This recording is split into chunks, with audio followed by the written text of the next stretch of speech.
Hello everyone, welcome back to Munro Live. I'm Kevin, and behind me here I have the 2025 Mini Cooper Countryman. So there's actually a lot to talk about with this vehicle, so we'll kind of get right into it. But for those of you who are just joining us, Munro is a company that kind of specializes in lean design for manufacturing, and a lot of part consolidation and not so much cost reduction, but really trying to help with like new product development and things of that nature. And then typically with these Hoist reviews, we just we take off the aero shields. Anything that's easily to take off, we'll remove to kind of look around and see what's what, and then just kind of make observations about what we see here. And then we'll kind of get right into it, because like I said, there is quite a bit. So, as an EV, this does kind of introduce some interesting things to like the Mini formula. Obviously, over the history of the vehicles, they've been very small, very light, known for being, very agile. Back in the day, like with vintage racing, there was like a whole Mustang versus Mini series. So it was like light, nimble versus like power and like straight line performance, which is a fun series to watch, on YouTube and stuff like that. The vintage stuff, at least. But now we have a BEV, right? So while over the last probably 10 years, the Minis have just gotten larger and larger, specifically as they've kind of gotten adopted by BMW and built on BMW platforms and adopted for the masses with safety regulations and things of that nature. But the BEV, obviously drives a lot more mass and some other things into the vehicle itself. So I think this one's sitting typically around like 4,500 pounds, which is the heaviest Mini that has ever been built.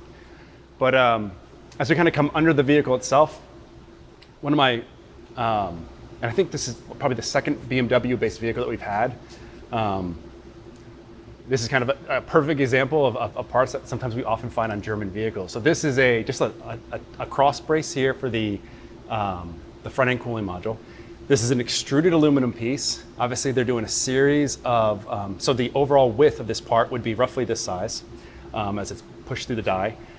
They're machining to get a tapered and efficient profile, because they're using this to support the shield here, and then they're stamping the edges of it. So you can kind of see the almost W-like form they have here, and then they're turning this flange up with a supplementary piece here, and then bolting it to the vehicle. So we saw this a lot on older 5 Series and 7 Series, where essentially almost every process that you can use for aluminum used in one part. So extrusions, stampings, machining operations, it's pretty interesting to see. And the Germans almost exclusively do this with this level of essentially revision from the base manufacturing process. But anyhow, so I'm glad to see that we have at least one part that's kind of done like that on this vehicle. So before we kind of get into like the crash script, let me pull up a flashlight here. And we can kind of look in, you can get to see a little bit of the fascia. So in general, one of the things kind of interesting about this vehicle, obviously very short overhang. So this is built on the UKL2 platform, which is actually like legitimately like considered like lower class vehicle in German, like the overall platform itself. Oh man. So we can see a little bit of the front bumper impact structure. So I can't recall the acronym off the top of my head, but it's like AZT enabler. It's a really long word in German, but it's like crash worthiness and repairability. So for a lot of the Hyundai, Kias, and other Pacific OEMs that we oftentimes have in here, you'll essentially see the motor bay rail extend mostly forward and mount to an impact beam. And that's how they kind of manage their energy and their crash structure. Here you'll see there's a very clean handoff, and it's probably about 300 millimeters or so from the face of the fascia. I can't speak to where the impact beam is itself, where you see the body white come through, and then there's bolt-in steel structure. So a large crush can running forward, and you can see essentially that triangular Sorb bulkhead off to the side, which is driving that the barrier with respect to this crash test into and loading up this rail here, this section. So you're using this body structure, not bypassing it in that particular event. But this does give them a lot of flexibility to essentially repair low-speed impacts, and they're kind of rated from an insurance perspective on the ease of being able to do that and reuse parts and keep vehicles going. So you can kind of see that threshold comes to like roughly here, and then the part that we discussed earlier. So we have this essentially extruded, machined, and stamped and swaged part bolted in here. which then goes into essentially like a lower impact structure, often for pedestrians, which is also just a series of extrusions that are both bolted together that run cross car and then run back into this lower cradle structure. And this comes into a cast node, which is not a bad way to essentially join a whole series of structures that are coming in from different directions. So we have the front leaning part of the cradle. This comes off and piggybacks, and it supports essentially an injection molded piece, and that captivates an isolator for the lower portion of this cooling module. But they're using a cast joint there, which is kind of interesting. Now, as they come back, so there's a series of joints that they're bolting, and you can theoretically replace, each one of these parts as you move rearward. And then you're coming to the leading edge of the cradle. Essentially, everything Sorb is done up here, at least as far as offensive or before the axle countermeasures. There's nothing that I can feel really that's jutting out, any tusks or anything like that. On our BMW i3, the suspension geometry was a little bit different, and they had essentially a bolt-in tusk on one of the front links to essentially get that portion to deform or pull out in a way to start managing the wheel during that event, which was kind of interesting, and one of the first what we kind of consider offensive countermeasures for the small overlap rigid barrier test we saw on some of these vehicles. So as it comes back here, we got the cradle, it bolts in, and then we have another provision here for Sorb as well. And this is to help probably manage and get the wheel out of the envelope itself, the packaging, to kind of coerce whatever happens when it grabs in, hits this, and as the barrier pushes in to try and get this wheel more than likely out of the way, because you also see another provision up here. Obviously, they have not tested this vehicle yet, but older Minis, that was kind of part of their strategy as well, is to get this out. It probably comes back in, hits the rocker, and then forces the tire out. And then you're relying mostly on both this rail structure here and essentially your passenger cell to keep energy and, I should say, deformation out of the occupant space. So the entirety of the cradle itself is a stamped steel assembly. You can see a whole layering of stampings kind of coming through here, and the mount for the front drive module. And then one thing that's kind of interesting, so again, from a packaging perspective, we're already back, we're at the rear portion of where the drive module is, and the rear of the cradle. We're getting into the leading edge of the battery pack here, and they are mounting this casting for the lower control arm on the cradle itself. It's sleeving over, and it also bolts up into the essentially turn down slash like under motor bay rail slash torque box area. So it's both going to cradle and body. And again, when you start lining everything up in X as far as packaging space, it's just one of the things you end up with a vehicle that has essentially this wheelbase and such short overhangs. Most of the space of this vehicle is packaged around both the occupants and essentially its cargo space. Now, for the suspension, since we're kind of in this area, we'll kind of talk to this. So I'm a McPherson front strut, cast knuckle. Not a lot of aluminum here, which doesn't necessarily surprise me, with its price class. It's kind of in the mid 40s right now. And, the interior is relatively nice as far as material utilization and some of the technology there. So in these chassis systems, you do need to get like thrifty in the rest of the vehicle to try and keep costs low. And I would argue you're kind of at that threshold here where the cost and value proposition for some things is not in question, but it's a challenge, most certainly a challenge indeed. So McPherson front suspension looks like to be based off this kind of line here, probably just a casting. I don't think I feel any forging hits just based off the surface quality here. And then aluminum for outer tie rod lengths. The lower control arm, one thing I kind of do like here, it is a clamshell, so it's a small one, but that you can see here that they're using pierce revisions here, one to get weight out, and then it doesn't need it, but they're welding through, MIG welding on the upper portion, so they're not only creating that section, but they're tying both these things together as they kind of work their way through, versus just a perimeter seam weld, which is often common with stamped lower control arms. Aluminum brake shield. These are something that we often talk about a lot with customers. Do you do E-coat steel or aluminum? Sometimes it's worth paying the material price just to get aluminum and not necessarily deal with any of the coatings on steel. And it's one of those areas where sometimes it's more often not kind of advantageous to stay in aluminum, just both from a weight perspective and even cost. So as we kind of like work our way to this cradle, the backside here, again, you can kind of see the leading edge of this shear plate and the battery coming forward. and we're getting to essentially where the steering rack is. So on the back side here, if you want to come around here, you can see the pass-through coming down from the steering column area where it's bolting to, and that's coming straight down. Let me turn that off and get that out of your way, to the steering rack. It's hard to see just based off what we can see here. More than likely, this is probably electric power steering on rack versus on column. I don't necessarily see a drive motor here, but there is an interesting kind of package solution on this far side here. And this could be a motor feeding into the side of it with the board and all that stuff controller. And it's packaged very tightly right here in the wheel well, essentially exposed to the elements as well. So that's kind of an interesting note, and oftentimes a critique of newer vehicles is you just got to find places to put things, and there's not a lot of room in vehicles like this with such short overhang.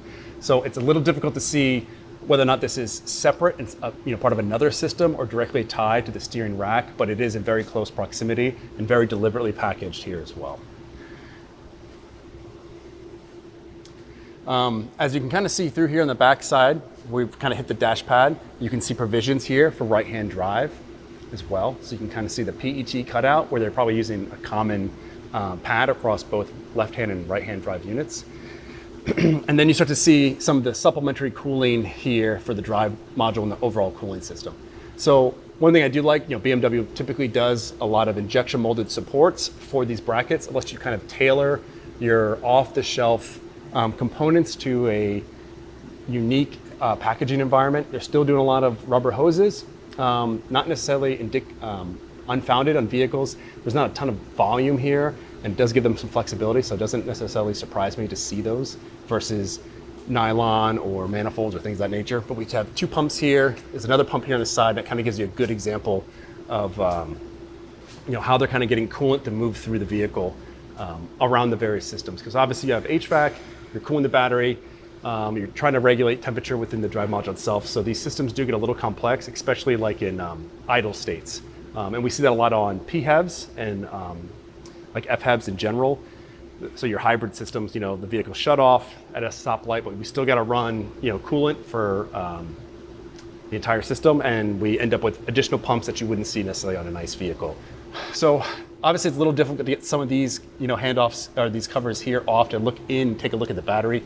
I don't want to say we've been critical, but we pointed out, on some of like the Hyundai Kia stuff where a lot of your high voltage, interfaces are relatively exposed. This is part of the cradle. So again, kind of your driving dynamics, this is all integrated. Your battery is working with the body, also working with your front fixed cradle together, but everything is completely essentially shielded from, any road debris of concern that could get up and into this area. So that is one positive note. And not only is it like a single ply, you can see the section and the bolts that run through here. So this is a pretty substantial intrusion prevention method. As we kind of come down to the back, so again, stamped aluminum, MIG welded. We have an extrusion coming through here. And this is kind of an interesting feature here. So this extrusion, they're machining out for, bolt-in provisions, nothing, necessarily unique there, but this offset here, they're kind of coming in and they're providing a relief for where these two panels overlay. And I don't know if they're trying to reduce I don't want to say an itching condition, but just something, maybe an impact where this is not directly loading into the battery pack. And there might be, if you do a cross section cut through here, there actually may be a fair amount of maybe free volume in here. It's hard to see for sure, like based off of the cell. It looks like it just, at least maybe a 2-cell extrusion. The cell here where we're mounting everything in, and then another cell forward. But it could be, an elaborate and relatively deep piece. But just an interesting kind of point to note. Overall, you can see a single large stamp piece. It probably actually just like a rough piercing, or maybe even like a laser cut operation or something of that nature, or water jet. Full perimeter weld all around the side. We can see lightly, just through witness marks, of the cross-car structure. So we have the front of the pack here, cross-car structure here, another member here, and another member here, dividing up all the cells. And I believe this is a 66.5 kilowatt hour pack. So on the smaller size, it's not that large of a vehicle, but that's essentially what we can see here as far as inner pack structure. Now, once we get to the side, you can see a very large extrusion coming back here, and obviously very deliberate, hoist mounting points. And they're kind of not only calling attention to it, but allowing you to gain access directly to the body in white and avoid loading up where the battery structure itself, which is kind of an interesting point of note. And then we get to here, you can see some more provisions, again, multi-cell extrusions, and a whole host of them. So we have this one, it's running the length across car, down the car itself, and then some extrusions here, which is going vertically oriented as well, and kind of like a vein-like structure. I'm not sure, it's kind of hard to get this pulled back. I don't want to damage anything. But it's just kind of interesting that they're putting a unique provision in here, and there you go. And it's got a whole, essentially, like triangulated interface for this last mount, and they're using it as, I would assume, let's see here, I don't want to assume, always gets you in trouble, but that is a forward cradle mount, I believe. And now if you look back this way, and we can look forward here, Eric, again, short overhangs, like this is probably something that I don't think I've ever really seen from a rear suspension perspective. The whole thing is kind of bifurcated here. So, and very limited fore and aft integration of the, if you even want to call it a cradle at this point. So we had this structure, which I noticed earlier, right? So this is a clamshell structure, U-shaped, that's running on the back side of the battery itself. And kind of gives you a very large and substantial structure, kind of like we saw on the leading edge of the battery, to help any kind of impact from rear of the drive module forward into a kind of like this, it's almost like a shelf, like kind of a cliff face, if you will, style of cradle interface. So you see the swing arm reaching forward to that point that we were kind of discussing here, piggybacking off this torque arm mount and battery provision. It comes around, goes across car, and then you have this weldment that goes all the way up on the back side of the battery here, and then bolts to the body. And this is probably really, if you kind of had like a red, yellow, green chart of what is difference between a UKL to gas car and BEV, we're probably well into the bleeding red part of all the unique interfaces to try and package something like this in the back here. But that's essentially what's kind of going on. It's almost like this linear, this shelf on this side, on the back side of the battery. It's its own, deliberate, system that's going to be brought through. But I'd really love to see how this is essentially built on the line, where battery comes in, set on like a cart. They bring essentially this kind of disassociated swing arm setup, bolted to the back of it, then get it decked. It'd be interesting to see how this is actually built up. Because as you can see, it's very tightly packaged, and we have essentially the swing arm here, an upper kind of camber link here and a lower tension link here. And you can just see all the interfaces here of like a conventional, almost like bifurcated cradle structure that we normally would see, where you'd have this kind of shelf, then you'd see these elements coming down, like longitudinally with the vehicle itself, and then a back shelf here.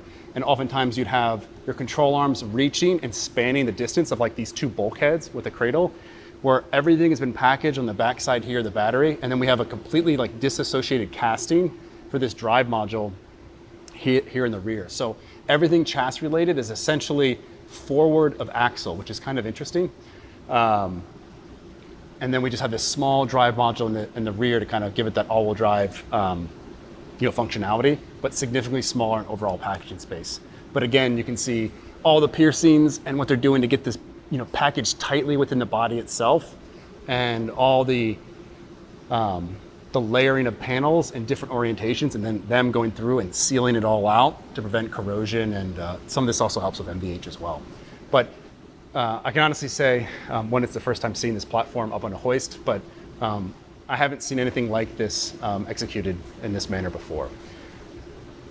So essentially, cradle forward, this bulkhead, this threshold, everything suspension-wise is on here, piggybacking on the back of the battery, and then mounted to the body in white itself. These coil buckets here, straight up, again, another ride height sensor here. So we have one on the front right, passenger side, and rear right as well. I don't believe this has active dampers. I didn't see anything like that in the literature. So BMW is probably using this for driving aids or something like that. They're looking for something. It's front and rear. It's not necessarily load leveling or anything like that, but they're looking on one side of the vehicle and they're watching inputs for the suspension.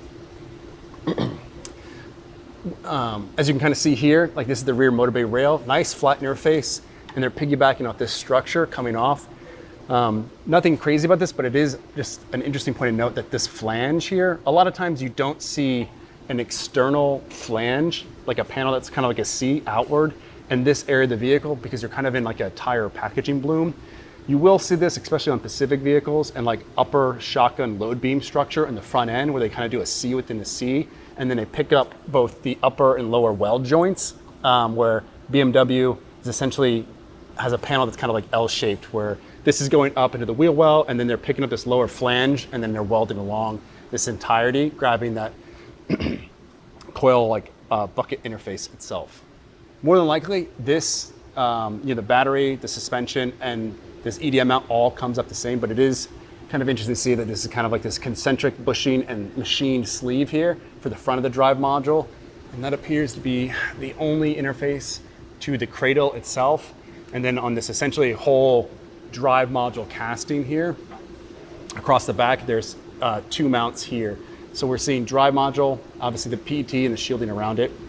Same strategy we saw on the front, so like a PET compressed layer on the outside, and then like a porous PUR foam on the inside. You might be able to see that. And then we have bolt-on features here to provide interfaces for the mounts themselves. So we have another kind of concentric mount on this side, and a mount here that's piggybacking off this portion of the casting, and another, oh, that one looks like, actually this is kind of interesting. You can see it's like almost like a shuffle bumper and an alignment feature. So you do have this isolator here, and I wonder if it's like a travel stop for certain considerations where the diff is moving or an impact, but that's kind of another interesting feature. So both sides are using kind of a similar interface to the front cradle provision, these kind of concentric posts, but this one has like a travel stop here that's built in and piggybacking off the casting itself. Like overall, it's pretty interesting to see. Like I mentioned before, we haven't seen one of these come in. I have never looked at a UKL vehicle ever. So this might be a little bit more commonplace for their ICE platforms than what we've seen here, but there's definitely some interesting kind of strategic decisions and that went on with this kind of architecture and getting the all-wheel drive functionality in the rear of the vehicle itself. So it's honestly something I haven't seen before. That's not good or bad, but it is unique, and I'm fortunate to have a chance to kind of take a look at it. So we've kind of gone from front to rear. There's a lot of interesting things here with the Countryman. It is a little bit larger. You can kind of see, the battery space or the battery pack pretty much occupies most of your occupant space as well. And then you've seen essentially some interesting executions for packaging, both front and rear for the suspension, to get, a usable vehicle that's frankly still relatively compact. So before we end here, Eric, is there anything else you kind of want to deep dive into? Alrighty. Well, thanks again for kind of tuning in, and hopefully you found some of this interesting. So thank you.